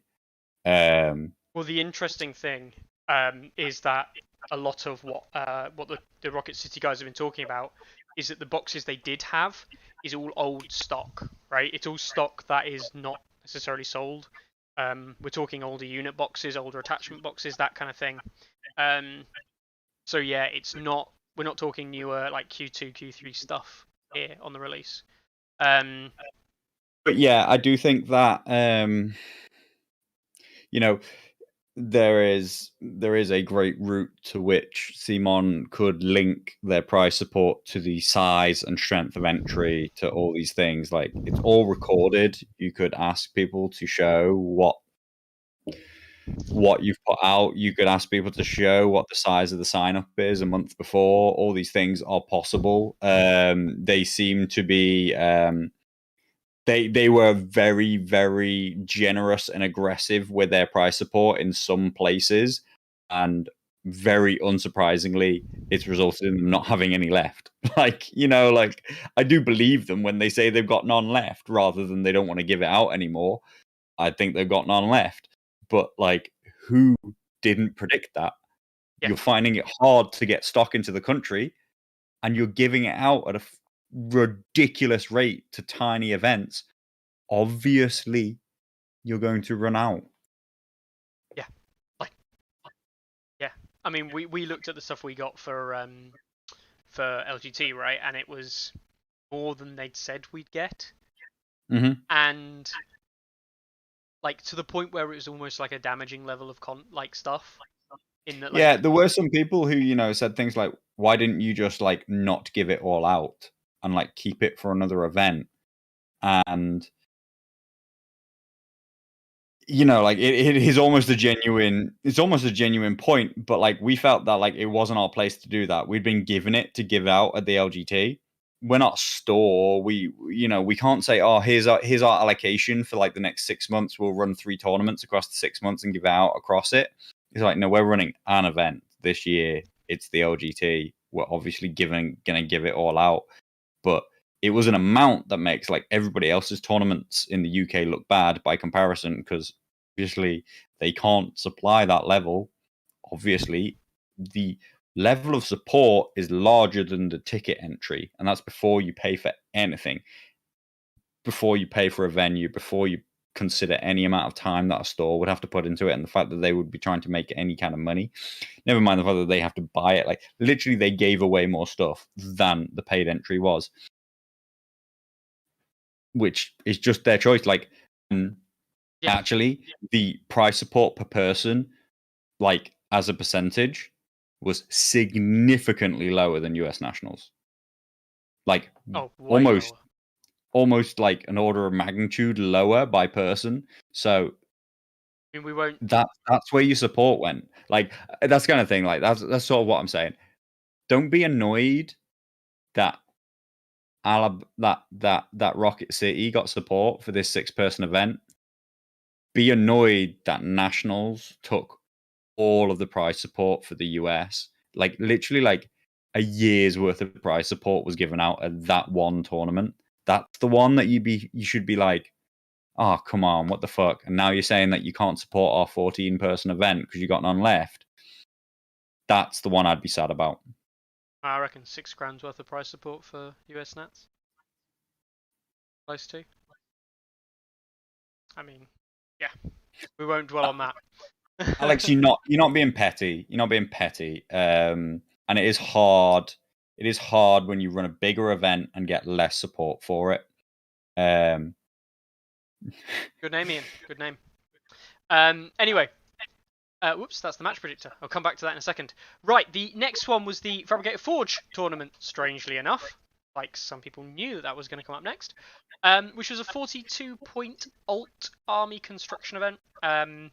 And 16 players, and apparently, from what the players have said, they all really enjoyed it. Bolton winning the event with his Greyjoys, stealing top place. Also undefeated was the Senate, Ryan, with his Starks. Yeah, I mean, obviously, shout out to Chris. Did a good job. Yeah, like I would say, it's a good result. Obviously, like great Greyjoys. There aren't any actual like limits, right? But like I know a lot of players at this event were self-limiting. Yes. Yeah, it was very self-limiting. Yeah, it's a very self-limited tournament. I would say outside of I would say that it's quite on point for the narrative. I would say it fits the narrative. I would say I can explain this result relatively easy. Yeah. Which is outside of cat bows, the two factions that want to spend points on attachments and are already spending points on attachment and are already spending 4 points on attachment, Greyjoys and Starks. Mormont veteran spam, Victorian, Asher, Carl. They're the two factions who already want to spend 4 points on these attachments, and the alt list building format really does benefit them. It benefits them because it fucks everybody else over, because everybody else didn't want to spend 4 points on attachments. The only other faction, by the way, that I think can benefit from this change would be Free Folk. Not a single Free Folk entry. So, I mean, Yeah. no Free Folk aren't popular in the US. I don't think the Free Folk really benefit. I think that their attachments are generically overcosted. Their best unit raiders come with adaptive, and that doesn't count for attachment limit. Yep. Like, I don't think that it's a great format for Free Folk either. I think that it's a format for Night's Watch, Greyjoys, Starks, and Targs a bit. Like, like if you're gonna run pikemen with an unsullied captain or something like that. Yeah, like I think that obviously they've done really, really well with two factions that are not winning tournaments in general. Yep. And after saying that he wasn't going to, it seems that Bob actually did go and run a self-limited Night's Watch, and didn't do that well. Turns out. So I told Bob about because this. Alistair Thorne is still shit. Yeah. He played his Donald list in round 1 and lost in Fire and Blood against Targaryen, Jesse. And Fire and Blood, isn't it? Anything can happen. Wow, that's so he almost wiped him out. Yeah. If those points destroyed are the right way around. Yep. But Jesse just pulls it out with Roose. Good game. And then he played in the second round. He played against Stovetop, and they got a draw, a Night's Watch mirror. Alistair versus Benjen, and they got a draw in Winds of Winter. Oh, how does this happen? How does this happen? How do people draw games? It's because every unit costs 7 points, Mickey. So obviously you're going to draw because you're going to destroy and keep equal amounts of points on the table. How do people get draws, though? I don't understand. It's a tournament. I think it was 6-all. I assume the game didn't actually finish. Yeah, I mean, I've only ever had one draw in my entire life, which was a Free Folk mirror, and I won because I had more points on the board at the end. It wasn't a true draw; it was like a false draw, and that was literally got to the end of round 6 on a TTS tournament. That was the only draw I've ever had. How do people get draws, man? I don't know. I don't understand it. Each left with a conscript unit with Watch Captain on the board. And a unit with a Watch Captain. Did you and now his watches ended that unit? Because I hope you didn't buy a conscript unit. And no, he means a unit with a conscript unit and a unit with Night's Watch Captain. Okay, yeah, and a 7 point. Yeah, they end up with 14 points left on the board, which is just. But congratulations to Chris. Are we allowed to? I'm going to say it again, like I always do. Are we accepting that Chris is the most competitive and best player in the US yet? Are we going to stop letting him off, calling himself a casual player because he's not? I had them up here a second ago. Give me a second. Oh, apparently I got rid of them. No, here we are. Let's see the first US player. Yep, it's technically Chris. Yep. Two Okay. cups, Chris. 2 cups, Chris. You know, someone who consistently puts the results Big out. props. Great guy. Yep. Good player. Puts the work in. Deserves the reward. Lean into it. So, next up we had the Aftermath event in the UK. This is down in Norwich. And Carlo, I don't know if you've looked at this event, you'll recognise the top name here. It's Daniel Mashford. Mashford was one of the guys that we had who came for the ELO event on the Friday of the GT, but didn't want to play in the main event. Yeah, this is interesting. I saw this event on the site last week when we talked about it, and like it had no signups in the last minute or whatever. And I was like, do I not know about this tournament? And then I did find out that basically it's a closed tournament for their group. Which looks, and I also saw on Facebook some posts about like they have a whole load of people. Like I think they said somewhere around like 20 people at their club. So that's a really, really good community that they got growing there. And I really hope that they enjoyed their event, enjoyed their tournament, enjoyed running that through the site. And I hope that they'll get out and play at some other events because I'm sure the UK scene needs everybody. The UK scene needs everybody.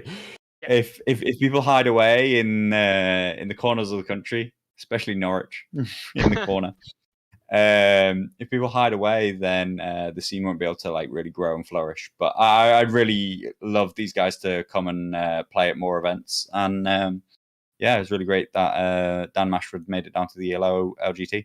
Yeah, he did. So yeah, he won it with Targs, but obviously Stark's also in contention there as well with equal number of points. Yeah. And we see 8 tournament points there. Is that another draw? Oh look, it's another draw! It's another draw. 5-5. Yeah. I think people need to play faster. Like they really do. Like it's not the time limit on the game; it's the speed at which people come at the game. Probably. Savage. Anyway, yeah, so I think that's it for events that did run. I've got about 80 tabs open now. So yeah, events that ran. What's coming in the next week? So the next week, I think there's loads more. Yes, we have. We've already got in the next week. We've got the finishing of the Greece event. Hopefully, actually finishing off. We've got the Tabletop 1 event finishing off, and we've got the Russian tournament starting. We've got the Tale of Smoke and Cinder, which is kicking off as well, which I'm going to go through the stuff for this very quickly. General rules and guidelines, there's a load of things about like list building and stuff, but basically we had to spend 31 or 32 points on a list on a particular faction. You buy 1 commander, 2 NCUs, and then basically attachments and units up until you hit the point limit. 31 or 32 points. You could choose whatever you want, but if any model that wasn't a commander, you couldn't purchase unless it was the commander. So you couldn't buy Mount's NCU for somebody because they already have a commander. That kind of thing. Anyway, the first game mode is going to be Dance of Dragons, and he's playing it with special change in there is what we call bribery tokens. So every time an NCU activates and takes a zone on the board, you can choose to bribery the NCU. Betray the NCU, and you can choose the ability on the NCU or the zone they take, and instead of the person who activating the NCU, the opponent can get it instead. So if you activate and take horses with Pycelle, I can be like, I'm gonna traitor betrayal, and I'm going to put the weakened token out, not you, on one of your units, or I'm going to do the horse maneuver, not you. So pretty strong change there. You gain 1 token. Start with 2. You gain 1 token from controlling the middle for each of round 3, 4, 5. And if your opponent uses a token, you can choose to activate your commander's unit, and if you do, it cancels the effect of the token. So it's like the token wasn't played, but your commander's unit is activated. Blackmail, sorry, Trail. So yeah, I think it's a really it's a really interesting mechanic. Yep. I think it's also interesting that it's rolled into like this earning of the continuous the campaign based points for either spending them, not spending them, earning them. Like it really puts a focal point and a narrative to the game, which I think is awesome. I think that as far as I'm aware, while the tournament's on the site, the results aren't going through the site because it's not actually an official game mode and it's not like balanced gameplay. Yes. Which I do think is for the best. Like I don't tell people not to do certain things. Like for example, like I do think that a band based system isn't playing the game in the truest way, and that like it affects the statistics. But I don't tell people not to run a band tournament on the site. If you want to use the site, then go for it. But yeah, I think this is for the best. This is going way off script, and I think that it's all the better for it. I think that it is going to build a really, really deep, enjoyable narrative event. Yeah, I'm playing in it, playing against Yannick in round 1. So yeah, I'm hoping it's going to be for good fun. Cool. So that's the Tale of Smoke and Cinder. What are you playing? I'm playing Free Folk. I was wanted to play Greyjoy, but I said to Lockerbie, like, I'll run Greyjoy or Free Folk. You just choose one for me, but I'll play whichever one had the lowest number of players. And so I got Free Folk. There's only me and SNB, I believe, who are playing Free Folk, whereas there's like 5 Greyjoy players. So yeah, I got Rattleshirt with Rattleshirt with his Bonel's Chosen, one of my units.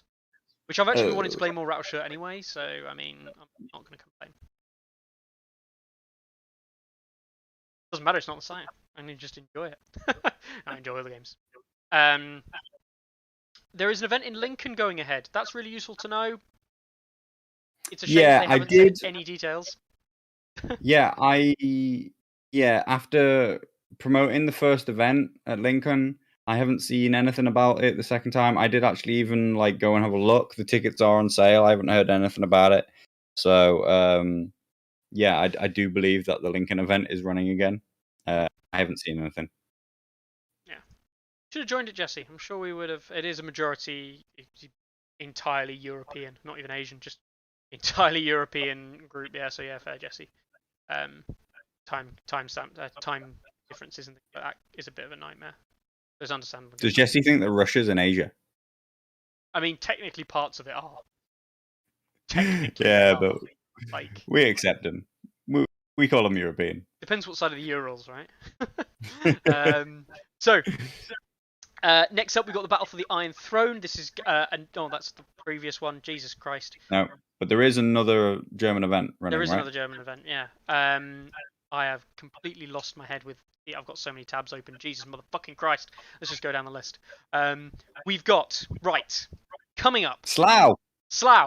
There's an event in Slough. The weekly ELO League. Steadfast ELO League kicking off. Can we just see? Awesome. Is he signed up? Loads of big names. Yes, they're signed up.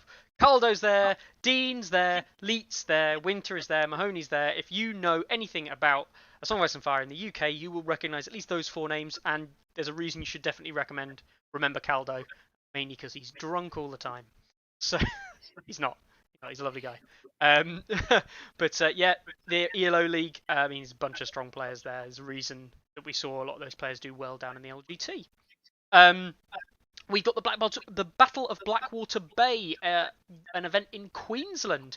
Can I just point out this is held at Australia Zoo? Yeah. I don't know if it really is. I actually already saw this, and I was going to ask whether or not it really is at the zoo or not. But dude, it's near Australian snakes. This is at the zoo, 100%. Oh. You can put any address you want in, and Google Maps will find it. And I don't put any requirements on this. I'm not saying you have to give a real store or anything like that. It's supposed to be so people can find your event, or at least so their little dot turns up on the map where you want it to turn up. I don't know if it really is at Steve Irwin Way in Queensland. It's not. Please don't turn up there unless you know it is. No, it's a TTS event. I was just memeing. It's a TTS event. But like, I mean, you gotta love it, and it's run by our lovely guys, Spleen, Death, and the guys over there. So shout out to the Australian guys yet again for running their event. We've got Warsaw. So those are the events starting this. Coming week. Yes, this is the stuff that's starting this week. Sorry, I just got very confused because I was like, I read the weekly league there. I read the end date as the start date, and I'm like, why is it telling me this is going to start in February 22? Anyway, no, that's this week coming up. This weekend we've got Warsaw ELO Open, so Warsaw Open event. We've got a Spanish event. No, a Belgian event. I apologise. And we've got, I think that's it. It's quite light on the weekend events. The Warsaw ELO Open, looking like an ELO event down in the Polish area.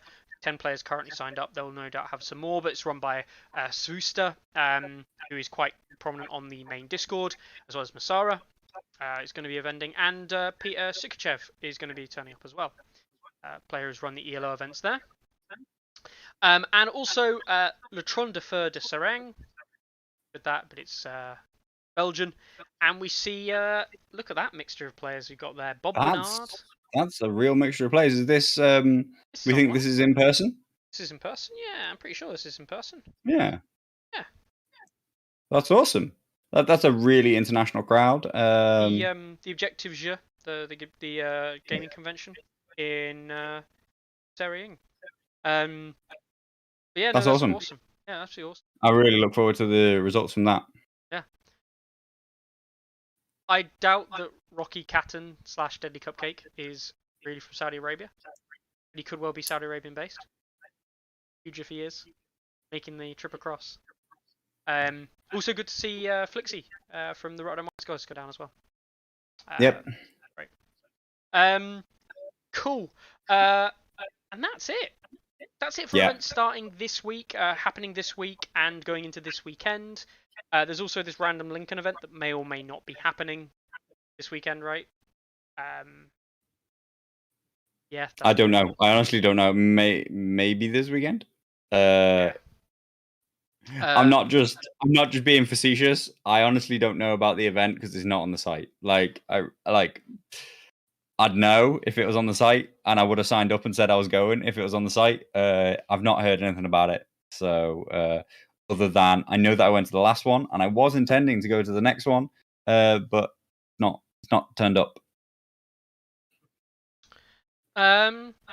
Cool. Yeah. So, it's slightly shorter than usual, and there was randomly a disconnect in the middle of this show for some reason. Episode of Tourney Ground for you all. We're going to be back next week. Anything else big coming up? Scottish GT? Oh, Scottish GT. Yeah, we'll give a Scottish GT a shout out as well. There's loads of little events as well, which we'll get to and talk about in due course as well. But there's places like Italy. I've got some events, Sacramento in California, France, Germany. Some more stuff in Italy. Of course, the UK, more German events. Loads of stuff happening in early December as well in the UK and around the world. Mm-hmm. And yeah, Las Vegas Open, and then Captain Con still next year. Yeah, lots and lots of events to sign up to. Definitely get yourself signed up to the Always Winter GT if you're in the UK and wanting to get to a big tournament. It's probably going to be pretty good. I've heard that there's such amazing characters known as John Craig going. Would be he's running it. Doug Gordon, I'm guessing, is going as well. I'm actually mainly going just so I can meet Marwin in person still, and so the most important part. The most important part of being so there. much online, and I semi know that he has like a semi-important, like not memey job at all, and so it'll be really interesting to see the real person behind the memes, to see if he's actually just a meme in real life. I cut my hair this week just for Marwin, and he didn't even comment. I mean, like, I'm gutted. Didn't make it into a Song of Ice and Fire fashion this week. We know nothing of Marwin's memes. I do believe I believe that the Common Ground Games, like they do like a monthly meetup run by Stephen McCormick, and I think that they had a really good turnout this time around. People travelled from far afield in places for Scotland. It's not a tournament; it's just a meetup. It's just people getting together to play games, and I think that it's helping to keep the game growing strong, and I hope that really builds up into their GT year, and they have a really strong Scottish presence. You know, like I think that lots of people will be traveling from England, going up north. I don't know. I haven't heard. I don't know if we're going to get any international flyers. I hope we do. I'd love to see some people again.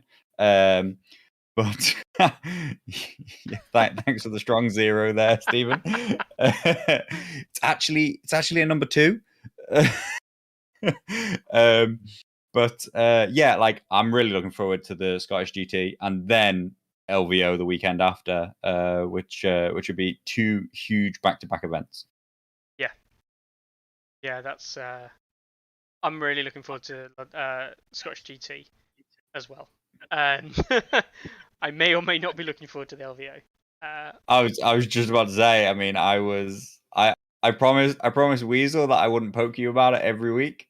Are you going to come through with that claim that you said you were going to come to Vegas? I need to wait until next week. I'm pretty sure it was, if I get this job, then I'm going to come to Vegas. Well, yeah. So I've got the job. Problem is I don't start till next week, and I can't make any commitments about having a whole week off work until I'm actually at work next week, because I don't know what kind of my schedule is going to be for taking holiday off, and if I'm even allowed to take holiday off at that point. So yeah. The real question, guys, is faction packs ever come out, or Mickey goes to Vegas? Which is more likely? I mean, it's more likely that faction packs come out because I'm fairly certain that's actually certain. Faction packs will come out. I may not make it to break Vegas. I honestly, I'm not. I would not be willing to put money on that and say it's a surefire bet that they will ever come out. I mean, I'll take you on that. When the world collapses and anarchy reigns, and like some random guy in like Singapore or something like that, or America goes to a warehouse and finds loads of faction packs and starts handing them out, that counts as release. So fuck you. 2028, here we come. Anyway, I think we're done. I think we're done. Yeah. Yeah. Mickey, you're allowed to go to Vegas once you've done the video. Immediately puts back schedule. All right then, guys. Well, have a great week. I hope you enjoy your various tournaments, various games. I really hope that Song of Ice and Fire treats you well. And as always, we'll be here next week at a different time. It is a different time next week. Remember, the UK sets its clocks back 1 hour. That's back 1 hour. Back 1 hour. That's it. Back 1 hour. So we will be here at 7 o'clock UK time, 7 o'clock GMT plus 0, 7 o'clock UTC, 1900 UTC. So don't be afraid to make sure that it's better time zones for those American guys over there. Slightly worse for the Europeans. I think they don't care anyway because I think the same thing as us. Really, really shit for the Australians. Who cares about them anyway? We care about the Australians. I care. So have a great week, guys, and take it easy. Thanks for joining us. Bye-bye. Ready, aim, release! Anyone see my mammoth?